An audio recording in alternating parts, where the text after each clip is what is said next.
Hey, how you doing? Hope everyone is well. Thanks for watching those last couple of videos I did.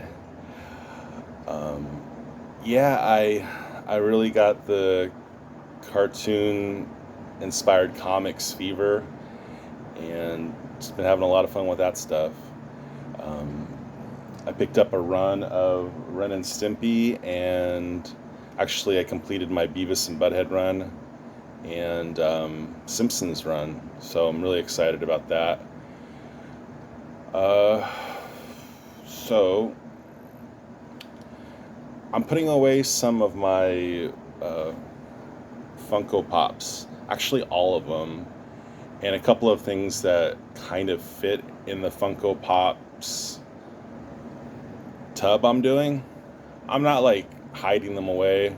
I'm just kind of clearing some display area up for some other things. And I thought it'd be a good time to show you the ones I have and explain why I have them. I've bought Funko Pops before and actually returned them when we still had Toys R Us. I bought the Batman the Animated Series, Ivy and Batman, and I think Harley, and I wound up returning them for store credit, which in hindsight I should have probably held on to them. But the thing I always knew is if I was gonna collect them seriously, I was gonna open them up because they take more space than I have. So I'm just gonna show you the ones I have. I only have one of them in one of these little collector tubs because it's a sentimental one to me. But I'll start with Nickelodeon ones. I have Angelica Pickles. I think she was either a Target or FYE pickup around 4 years ago. I think I got her when she just came out. I kept the box pretty nice. And why did this one stand out? I really like it when the Funko Pop design works well for the characters, and I thought this one especially made sense.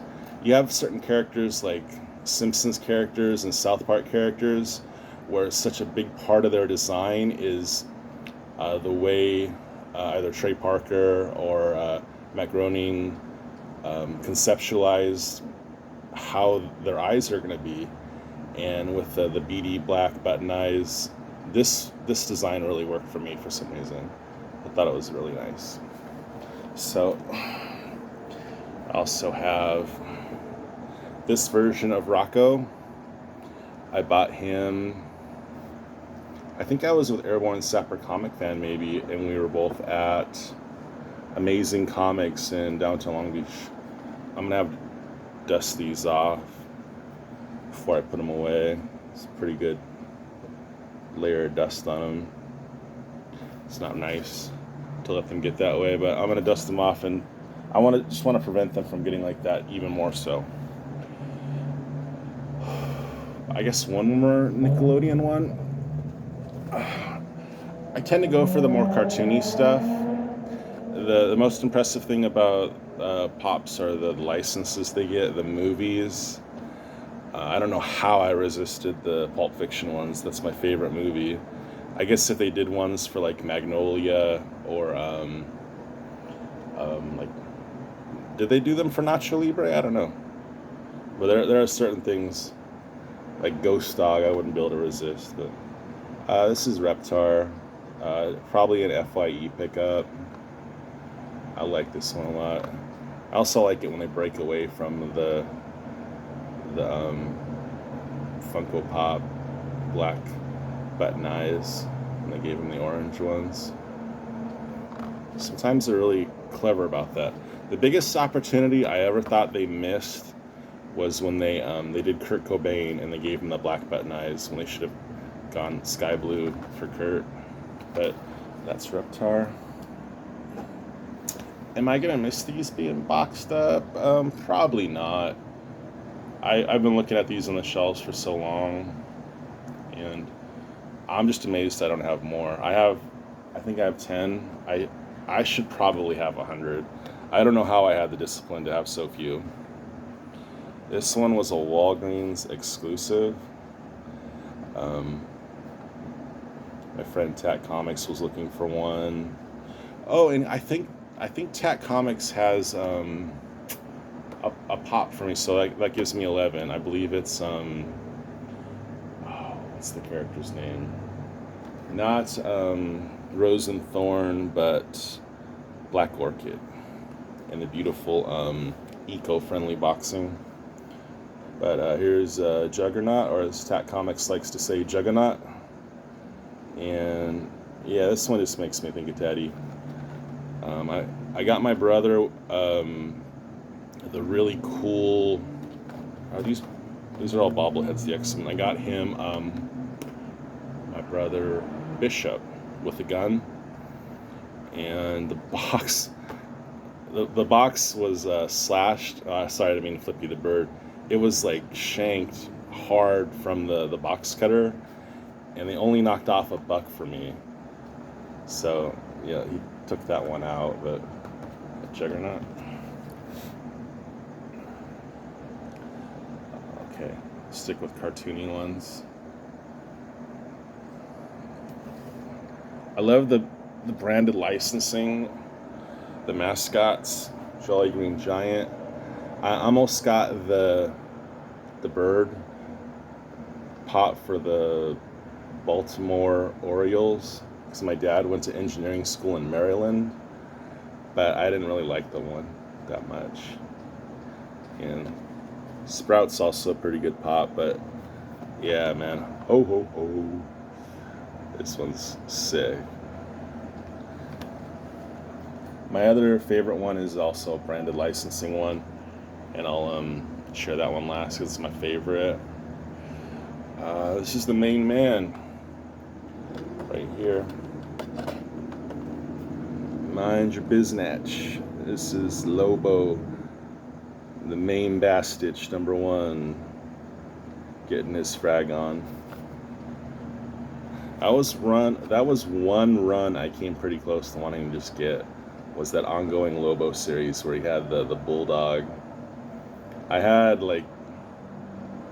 know obviously everyone had the one with the zipper, but I think I went 10 issues deep. It was so funny, so cartoony. But I stopped. PX Previews exclusive. So that's pretty cool. Lobo. Buy this one. You know, the red eyes, like I said, they broke their rule. And it's striking, you know. And you also always kind of want to get the ones where basically you're kind of shocked, you know. I wouldn't say I was that surprised by a Lobo pop, but just ones that kind of take you by surprise. Like, why didn't they have this one sooner? But I just thought it was cool. Okay. One more kind of comic book universe one. This is another Walgreens exclusive. It's my Gwenpool. I went on a major Gwenpool kick. So disappointed when she got canceled. But the only good thing I could say out of it was my LCS at the time, after Gwenpool was discontinued, he started pulling the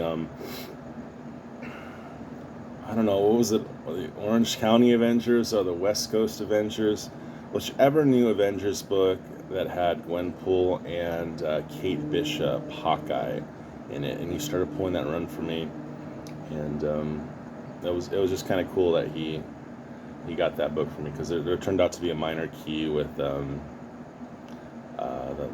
little land shark character. So that was kind of unexpected, you know. Rarely do I kind of fall backwards into a key comic, you know.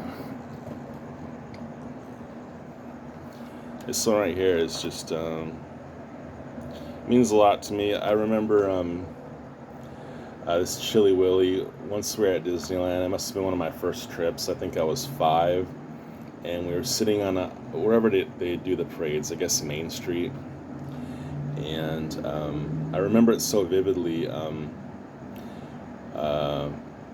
My dad would usually have me on his shoulders for those parades, but for whatever reason, we were both kind of sitting um, on the sidewalk.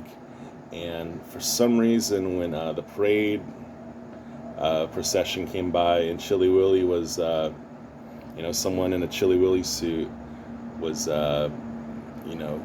marching on by, the Chili Willy guy grabbed one of my dad's shoes and made off with it. And I don't know if that was in the script, if they did that every day, but yeah. So it was kind of a vivid memory.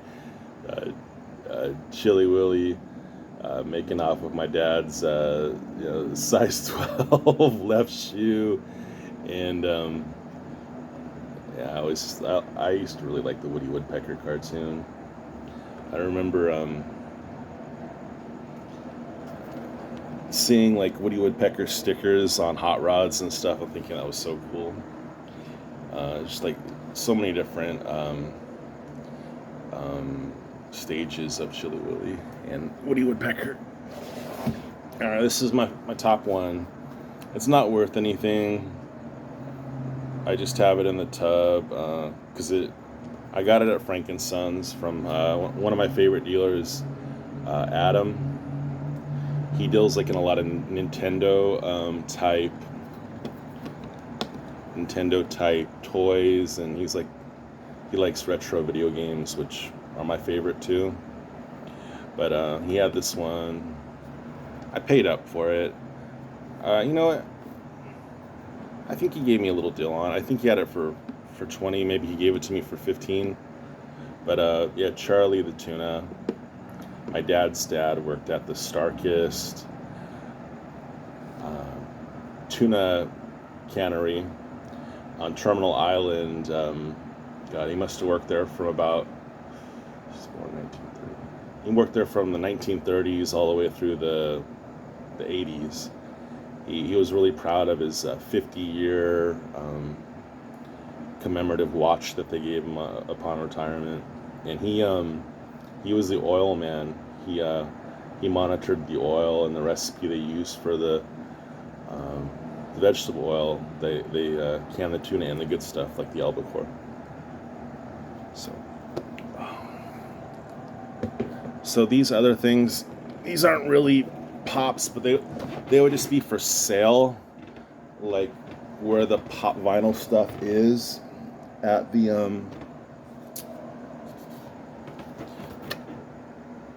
at like the Kmart or the Walgreens or wherever you go. They would kind of put this stuff by it. This one right here was out of a GameStop. Ooh, just took a hell hit of dust. Enchantress. This was from my friend So Comics. This is from the first Suicide Squad movie. David Ayers, like a really good writer who wrote Training Day. He did a movie with Kurt Russell I really like called Dark Blue. Set around, it might be the LA riots, so it was set in 1992. What's the Sublime song? April 26, 1992. Yeah. There was a riot on the street, tell me where were you? So, yeah, this is one of these rock candy. Are they also, yeah, they're put out by Funko. And this one, I never found the Buffy, but this is Willow from Buffy the Vampire Slayer. And I'm not that crazy about the Bandcamp girl. She's cute, Ellison, but her pop is adorable, What am I saying? I like her. What do I have against the Bandcamp girl? I mean, things she did with the flute, right? But I'm also kind of looking for I really want the Veronica Riverdale rock candy. These are just really nice designs. I'm sure someone's gotten Sarah Michelle Gellar to sign that one. And my last one is my favorite of the rock candies. And again, I've bought rock candies and returned them. I remember I wanted to see the Voodoo Glow Skulls and I was dead broke. Admission was $10, but with gas, I didn't have it, so I returned my Batgirl Burnside rock candy, which I don't regret. It was a good show. Bradley Noel's son, Jacob Noel, had a band that performed there, and it was just really cool to hear his son, Bradley's son, sing so much like his little man. It was beautiful. And it's like just a really chill concert. A lot of their shows will be at like bars, and this one had like a big comfy leather sofa, and I was just so comfortable that I didn't even get up, man. I sat out and watched I basically watched the whole show reclining, and I'm glad I did, because that was a hell of a show. But I have one less rock candy to share with you, because I do not have my Batgirl, but I have this really nice Catwoman Jim Ballant design, and I can just show you that's what the one looked like. It's really cute posture, inverted toe. What is it about that inverted toe? Just, they know we love the inverted toe. Okay, and I'll just show you I've shown my Valiant Pops. Dude, if they made Valiant Pops, I'd have all of them.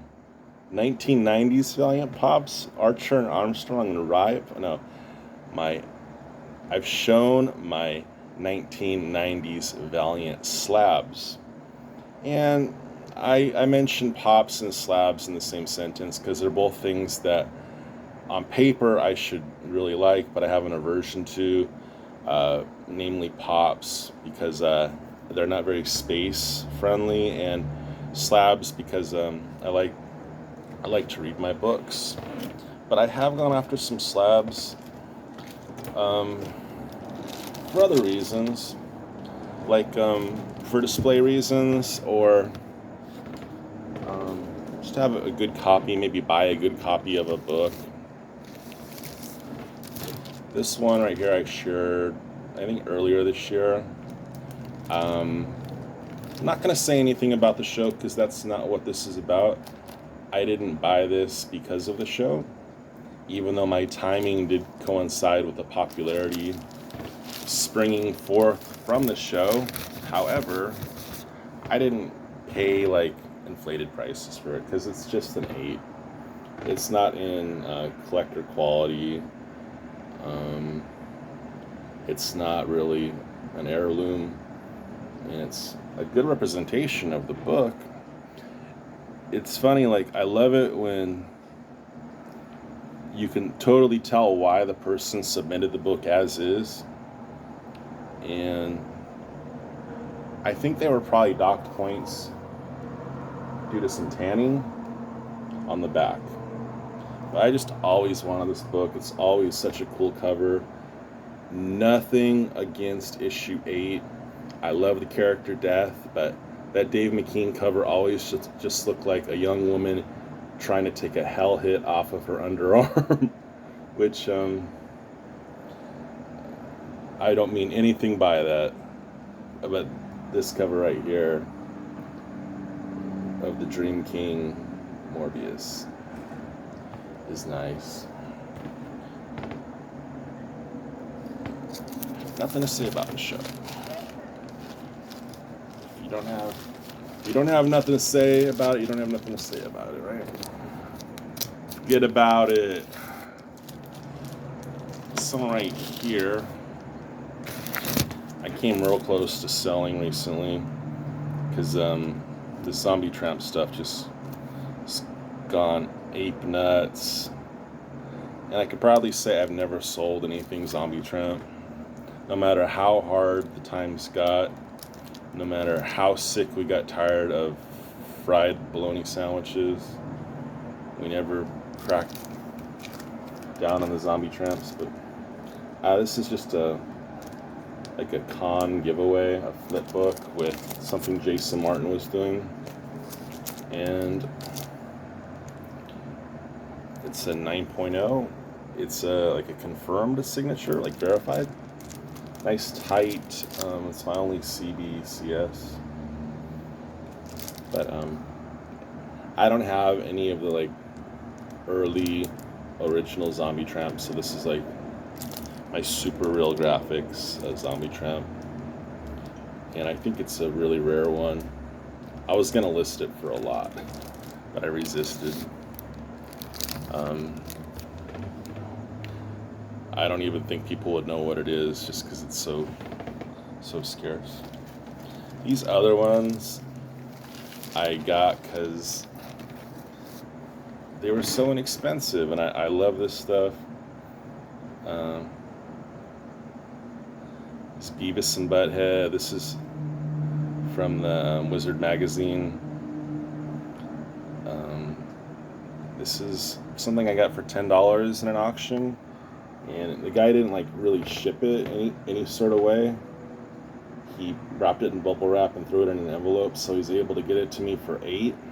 So under $20 for 7.5. And one of the main reasons I really wanted it was it's got this very cool ad for the Max on the back, and it's really cool. But yeah, when it got to me, like the book was way over here. I don't think it's in a Milo or anything. I think they create that little bevel in there, and it's loose. So I don't know if he tampered with it or what, but I tapped it back in. So for $18, just to have something to put on my wall, you know, I could always put it up that way too. Pretty happy for $18. It's a new slab, and again, I can see why the guy went for it. It's just one of those magazine books that has like whatever the poly bag when it was sealed just kind of left an indentation.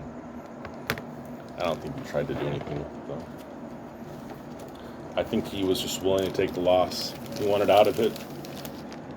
So right here,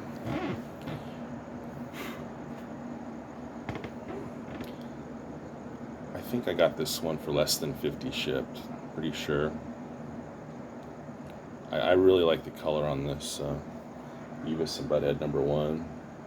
Just like my Sandman, it's an 8. But it's a great looking 8.0. I think it's just like those little things, those little marks that books get from the box. Or maybe again it was fading. Could be. That was a great soundtrack. I listened to this while working recently. Nirvana's I Hate Myself, I Want to Die. Promises, I sure do get a kick out of that there Beavis and Butthead Show. Do-do-do-do. The Red Hot Chili Peppers. I don't remember what song they did. Run DMC. So Mix-a-Lot did Monster Mac. White Zombie, I don't know.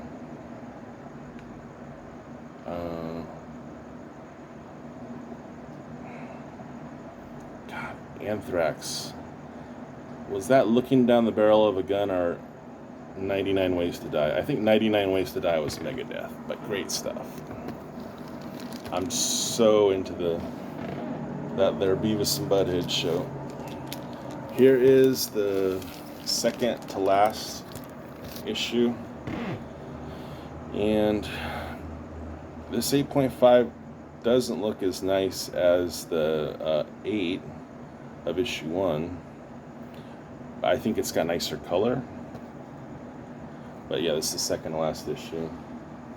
I just thought it was cool, man. Alright, I'm gonna tell you why I like it. And the joke is that Beavis is eating rabbit feces that he thinks is Easter Bunny chocolate. And Stewart's in the trash can, and Anderson is Tom Anderson is like behind the picket fence like Wilson on Home Improvement. But obviously if it's Easter, it's a springtime cover, but something about this glow, this golden hour glow, and just the earthy colors, it really reminded me of that tree. It really reminded me of autumn in Southern California. We get these undescribable falls where everything gets so dry. I guess it's the nature of the season, but there's just something so undescribable about that transition between summer to fall. And it's funny to use a Beavis and Butthead comic to try to, in my words, describe something as meaningful as that changing of a season.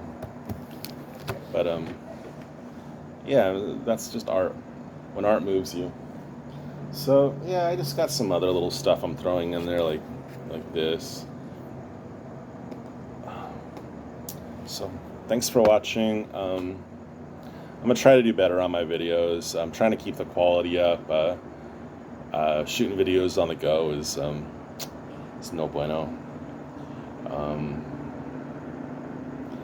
Yeah, so I'm just working on my runs. If I don't make a little video for a while, it's just because I like to show like diverse hauls, and a lot of my stuff lately has just been the same. Like I can just show you like, what would even be interesting?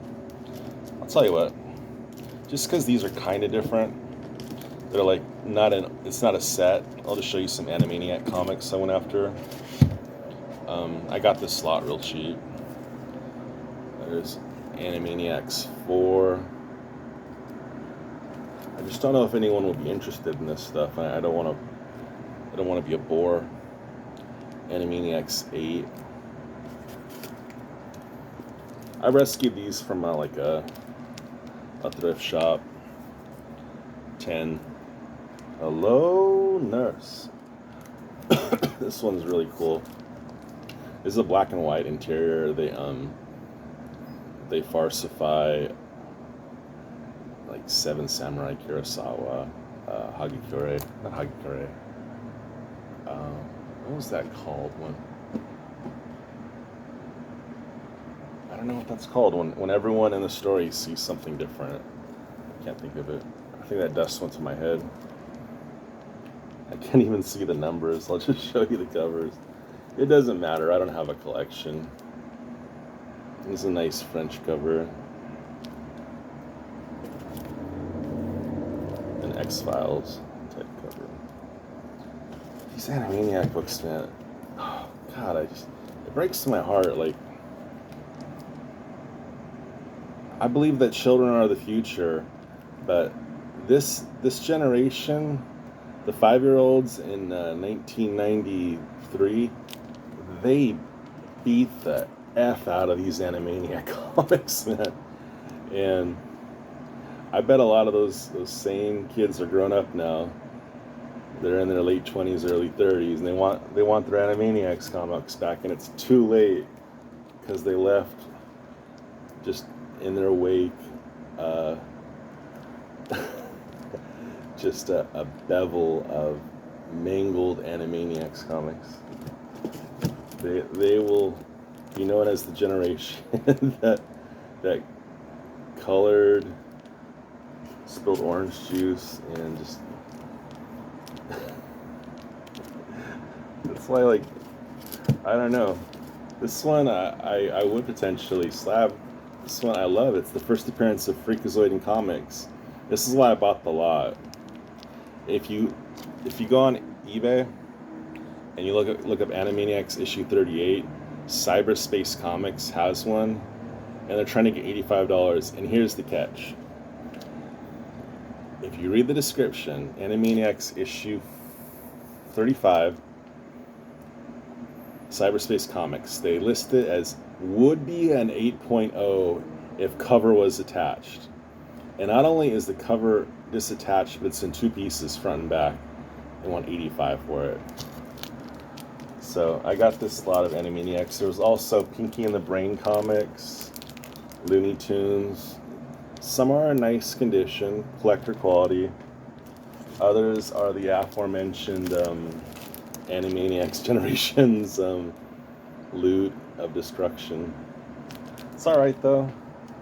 I'll salvage them. These are really cool comics, and they also have, like, inside they have good idea, bad idea, and then they'll have one time Randy Beeman's mom, or one time my friend Randy Beeman, and they'll draw that out perfectly. They'll even show the kid coming from his door all the way to the sidewalk. This Minx is some hot number.